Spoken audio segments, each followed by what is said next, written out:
Bonsoir. Maud Olivier, aujourd'hui à l'Assemblée nationale pour son projet de loi sur la prostitution. La députée de l'Essonne, qui en est la rapporteure, est venue, vous en souvenez probablement, hier sur notre plateau s'en expliquer. Peu de parlementaires aujourd'hui dans l'hémicycle et à l'extérieur, des opposants avec masques et slogans du genre « clients pénalisés, putes assassinées ».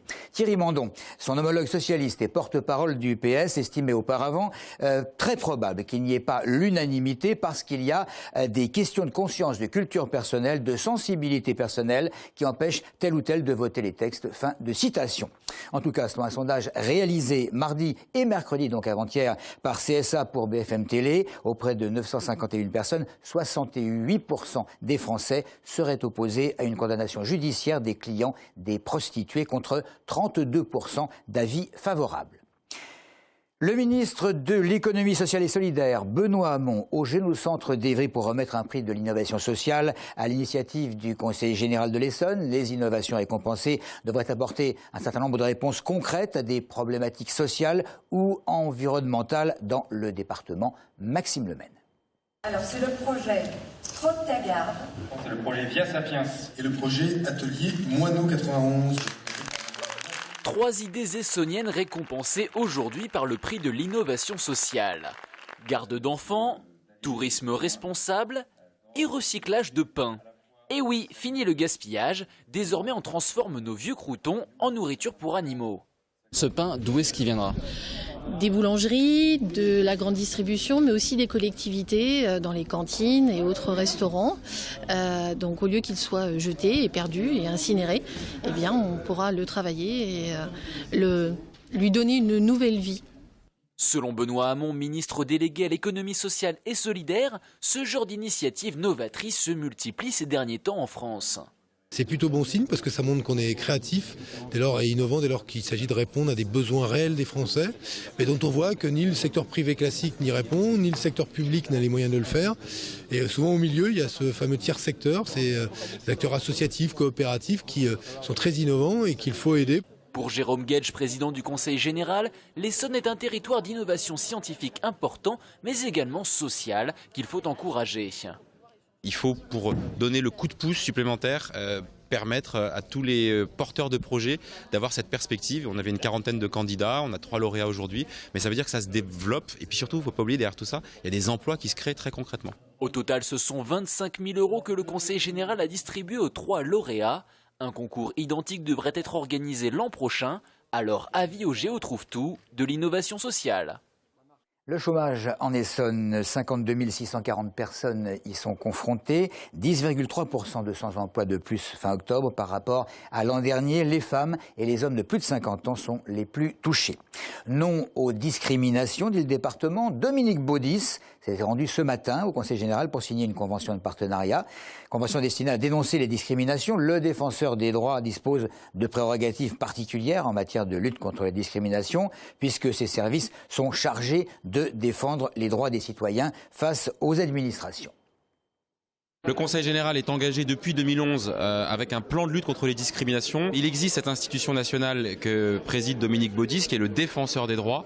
Et c'est la raison pour laquelle on a décidé de travailler ensemble, Conseil général et défenseur des droits. Il y a des délégués du défenseur des droits dans le département de l'Essonne pour mobiliser toutes les énergies. Parce qu'à chaque fois qu'une personne est discriminée, c'est toute la République qui est abîmée.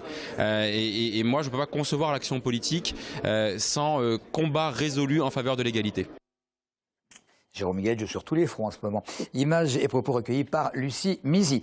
Une toute petite ville, Janvry et son maire Christian Schoettl, qui a été l'un des tout premiers à refuser la mise en place des nouveaux rythmes scolaires. La préfecture de l'Essonne a saisi la justice administrative, ce qui est rare, pour faire annuler la délibération du conseil municipal de Janvry, délibération qui est à l'origine de ce refus d'appliquer la réforme en question. Les discussions, elles semblent animées autour du grand stade de Ris-Orangis, stade de rugby. Hier soir, se tenait au centre culturel Robert Desnos la réunion d'ouverture du débat public qui doit durer jusqu'au 13 février prochain. Les citoyens de toute l'Essonne étaient venus nombreux, comme Jérôme. Jérôme, il est rissois depuis 71, passionné de rugby. Il avait une question bien précise à poser au maître d'œuvre. Le stade et le rugby m'importent beaucoup, donc... Mais je suis quand même intéressé de savoir qui va payer, dans quelles conditions, comment va se dérouler l'acquisition du stade. Donc c'est des questions qui sont importantes quand même pour nous. Alors on a pu évidemment, durant la réunion, les maîtres d'œuvre qui ont pu évidemment répondre à ce genre de questions sur les 600 millions d'euros du projet. 200 proviendraient des fonds propres de la fédération, 400 millions d'emprunts bancaires garantis par le Conseil général. Quid des transports, de l'utilité d'un grand stade alors que le Stade de France peut accueillir les matchs? Autant de questions que certains reposent et qui montrent que rien n'est tout à fait et gagné pour le grand stade. Toutes les questions peuvent être abordées. Rien ne dit, craignent ou espèrent certains que le projet ne pourrait pas être abandonné comme de nombreux autres auparavant. Dans les débats publics précédents, on a vu dans à peu près le tiers des cas des projets qui étaient, semble-t-il, très avancés, qui ont été abandonnés. Je pense au contournement autoroutier de Bordeaux, c'est M. Juppé, c'est pas n'importe quel responsable municipal, ou le contournement autoroutier de Toulouse, donc voilà ou à deuxième EPR, voilà des projets qui ont été abandonnés. Cela dit, tous les partisans restent extrêmement confiants. Le prochain débat public, il aura lieu à Saint-Denis le 5 décembre prochain, donc la semaine prochaine. N'oubliez pas que tout à chacun est invité à participer à ce débat. Et plus d'infos, bien sûr, en suivant l'adresse qui s'affiche en bas de votre écran. Et restons dans le rugby avec le club de Massy dont la victoire est obligatoire face à Saint-Nazaire en Fédéral 1 à l'occasion de la première journée des matchs retour. Le RC Massy-Essonnes qui ne doit plus laisser de points en route. Défait à Lille la semaine dernière 27-12. Les Essonniens comptent déjà 3 défaites au compteur. Ils se sont fait rejoindre au classement par Nevers. Le point de bonus offensif serait le bienvenu. Coup d'envoi de la rencontre de dimanche et ce sera à 16h.